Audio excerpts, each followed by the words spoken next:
my friends are simps. Anytime I'm writing any type of music, one of the things that I'm always thinking about is different ways to add in a wee bit of extra personality or flavour into the various elements, and that is especially the case when it comes to drums. Usually I'll build up these kits out of one-shot samples, which means I can find the specific, elements or timbre that I want for each part of the kit. However, it does also mean that I need to find some way to glue all of them together, because otherwise they can quite easily sound totally disparate and unnatural. Now, the way that I usually achieve this, or at least attempt to achieve this, who knows if I'm successful or not, is by using different effects boxes. Now, I think guitar pedals in particular can be a really great solution or a great option for this, particularly if you don't have a huge amount of cash available, because not only do most musicians, I think it would be fair to say, have some kind of guitar pedal lying about, they tend to be the kind of thing, that you get early on when you're learning to play music, whatever the instrument might be. But also, you have so many different possible options out there, from the very cheap to the very expensive and fancy, and you can get some really wild and unpredictable, but also sonically pleasing results. I think that often we overlook guitar pedals in the electronic music world because they aren't really designed for, or at least they're not marketed for, electronic instruments. They tend to be monophonic and stuff, and we look at them like, yeah, they're more for the guitarists, they're not for us, but actually they can be really cool if you experiment and play about with them. So that's what I'm going to be doing. Recently I've been digging through my collection of guitar pedals specifically to see what they are capable of when it comes to drum parts, and I've recorded a whole bunch of experiments that I am now going to share with you, which will hopefully spark a wee bit of your own imagination, maybe. So the way that I've set this up is to create a really basic drum pattern on the polyend play. The main reason that I'm using this is because I am a very lazy bastard, and it is extremely quick to write loops in this manner. Now, I've taken the audio output from the polyend play. I'm not, exporting the stems or anything like that. I'm literally using the audio jack output, running it into different effects pedals, fiddling about with the different parameters, and then recording the results that I'm now going to play back for your enjoyment, I guess. Now, before we dive in, there's a couple of different things that I should note. First of all, the polyend play has a single mini jack stereo output, but obviously not all of the pedals in my collection are going to be stereo inputs or outputs. Where they do have stereo ins and or outs, I'm using them, so I'm actually recording the stereo channels where possible. If that isn't possible, then I'm just running them mono with the left channel out from the polyend play. I don't think it really makes a big difference here, actually, because all of the samples I'm using are one-shots and they're not panned or anything, but I know that some fucker in the comments would, make some reference to the mono stereo thing, so there you are, that's how it's working. I'll try and note on them where possible, but otherwise, yeah. Secondly, I've kept the output volume of the polyend play the same throughout this entire video. Where possible, I have tried to match the levels with the effects engaged, so that you're not going to be tricked by some jump in volume to think, oh well, that sounds much better. Obviously that isn't always going to be the case, so some pedals are harder to control than others, and there might be slight fluctuations in the amplitude or whatever, but where that does exist, that is purely because that's the way the pedal works. It's not because I've added compression or anything in post-production. So hopefully what you're hearing is as close to what I've recorded from my interface and everything than as it could be. Anyway, with that, let's take a look at our first pedal, which is the Platform from Electro Harmonics. This is a compact stereo limiter and compressor pedal, which has also got a built-in drive section and loads of controls, the kind that you would expect from a compressor, like sustain and release and attack and all that kind of stuff. This is a really popular option that I've seen in different forums and stuff like that, for people that are looking for something portable and also relatively affordable that can add a bit of character to your sound, especially because it's got stereo inputs and outputs, which is really nice and quite a small package. At the time of recording, you can get this for about 160-ish Great British pounds, or something like $200 US, but don't quote me on that, because, inflation is rife and it'll probably change as I'm recording this bloody video. Anyway, let's take a listen.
Next up, we've got a bit of an unusual one. This is the 8-bit mate from MidiError. This is a mono bit crusher pedal which has got controls over the mix, sample rate and also tone. What's cool about this pedal as far as I'm concerned is that you can switch between 8-bit, 6-bit and 4-bit modes, which all sound actually quite different indeed. And the big arcade button that's on there can be configured to either be momentary so that you can just tap it on and off and the effect engages and doesn't, or it can be latching, so that's a nice feature as well. Coming from the world of chiptune, I am a big fan of downsampled fuzzy drums with all of that aliasing, and there are some really sweet spots in this that hopefully you'll be able to hear in the next example. Now, I'm not really sure if this pedal is even available anymore. MidiError is not some big pedal manufacturer, and you know, it's an independent endeavor, I guess is what you would say. But when I bought it back in 2021, it cost me around $190 US, so it's about the same cost as the platform pedal from EHX.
The next one on the list is the cheapest of all of the examples I've got today, coming in at around about £35 or something like 45 US dollars if you know you're on the other side of the Atlantic.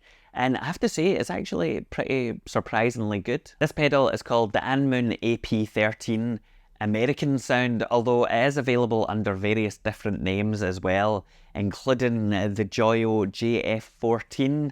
I can't be sure that they're all exactly the same pedal. I haven't looked inside them or anything, but the design seems similar and they all kind of come from, you know, different Chinese manufacturers, so it's probably safe to say that if you find a pedal that looks like this and is called American Sound, then it probably is the same thing. Now, there are obviously loads of different overdrive pedals out there, but this one in particular was recommended to me for use with drums, given the number and variety of controls you get for the price, but also because it doesn't totally destroy your low end, which is quite interesting. It definitely sounds a lot better than it deserves to, especially for the price. And you can dial in some pretty interesting crunch in the thump in there, which has got this kind of trashy industrial feel to it, which I actually am quite drawn to.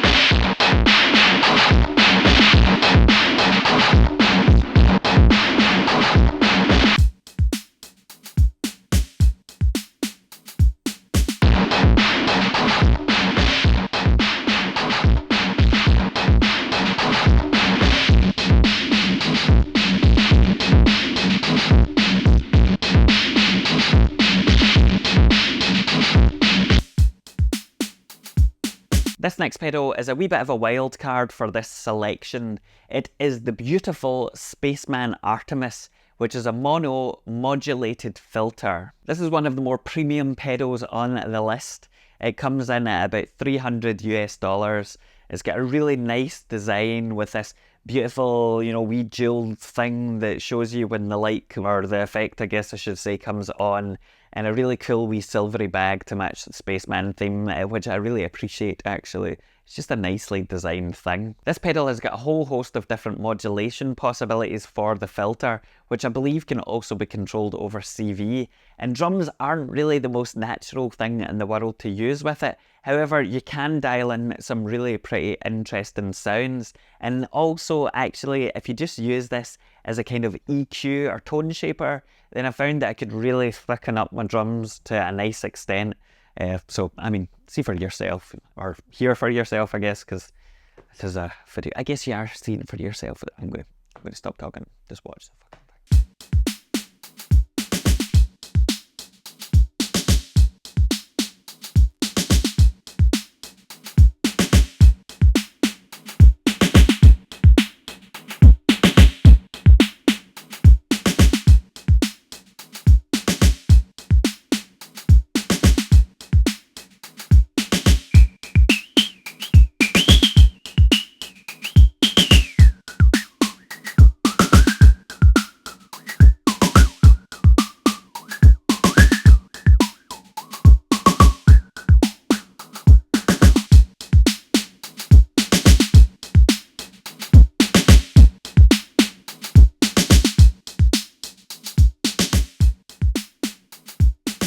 The next pedal on the list is one of the more unusual and extreme of the selection.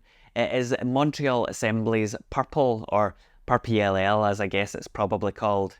Montreal Assembly, aka Scott Monk, is the same person that brought us the wonderfully weird count to 5 pedal, which turns everything into, you know, tweeting birds from some Elysian paradise. This costs about $180 or something like £150, which is kind of a bit of a bargain actually. As suggested by the pedal's name, PURPLL, this is a phase-locked loop pedal, which I had to concentrate really hard in order to be able to say correctly. The technical aspects of a PLL device are well beyond my tiny brain. I've got one in my Eurorack as well actually, but I still don't understand it. The point is, it produces some crazy results, from glitchy, fuzzy, broken rhythmical parts to drony madness. It's the kind of thing that you'd probably see described as a synth pedal on guitar, if that makes sense. This one will gladly completely destroy your signal, and it can take a wee bit of time to dial in something usable, but it will also be one of the most unique because of that, and I genuinely really love it, so see what you think.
Next up, we have Randy's Revenge from Fairfield Circuitry. This is a ring modulator pedal, which means it can add some harmonic resonance to different frequencies within your sound, so fattening up the low end of your drums, for example, or adding a wee bell-like sound to the upper frequencies. I really like this pedal in general, not just because Fairfield's designs are always pretty cool, but also because you can get wildly different results with this one depending on the input that you feed it. This costs about 390 Canadian dollars if you buy it directly from Fairfield Circuitry's website, and I also think they are based in Quebec as well, so another Canadian to add to this list.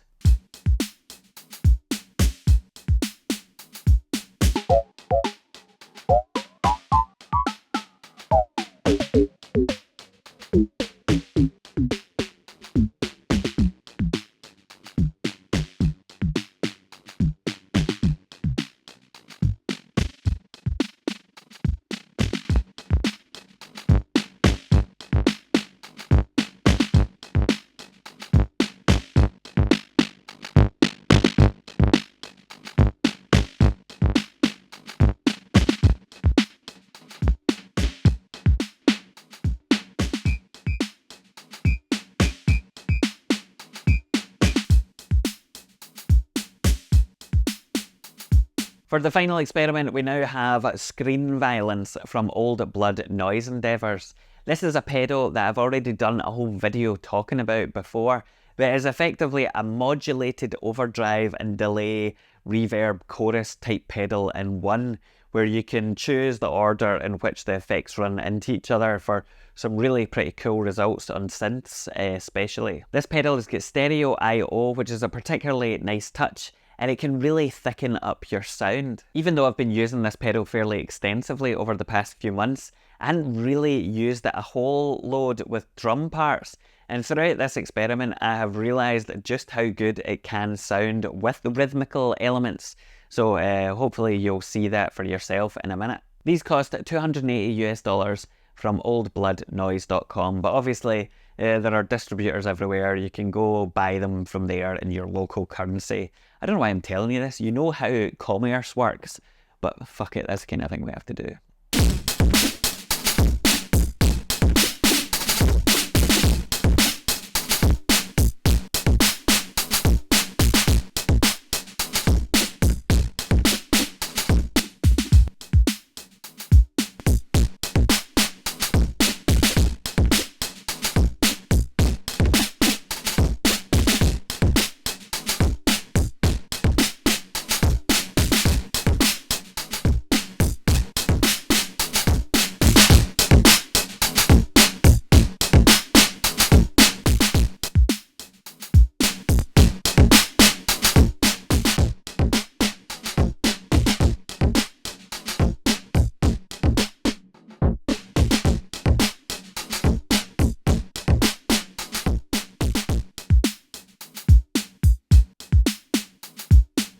So there you have it. That was around about 7 minutes of pure audio where drums are getting royally fucked up by various effects pedals.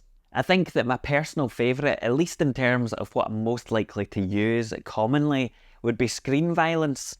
The combination of the overdrive and also that kind of modulated delay reverb thing just gave a whole load of oomph and character to what was a fairly boring drum loop otherwise. With that said though, all of them provided something pretty unique and interesting, and just doing this whole process has actually been quite inspiring, so I'm looking forward to seeing what I can do with it in practice, or do with them all in practice. Now I know that people are always looking for a bargain, and if you're purely looking to crunch up your drums a wee bit without spending loads of money, then the American Sound pedal is actually probably a pretty good option. Like I mentioned, it's got this kind of trashy industrial sound to it, but also doesn't totally destroy your low end. You know, there's loads of controls on there that can give you a wee bit of extra character, so, you know, that's something to consider. Let me know which of these experiments was your favourite in the comments down below, which, yes, is a very transparent attempt to get you to engage with this post so that I can become an ultra famous YouTube superstar. However, even if you don't comment or, you know, leave a wee like or a subscribe or anything like that, it's probably worth experimenting with different guitar effects pedals that you've got lying around. It's something that I do fairly regularly, and I was still kind of surprised with some of the results I got. So you don't need to rush out and buy loads of expensive new gear if you want to give a bit of texture to your drums. You probably have some of this stuff in your collection already, and if not, there are cheap options out there. With that, I have now exhausted all of my attention and interest in doing this video, so I will see you later.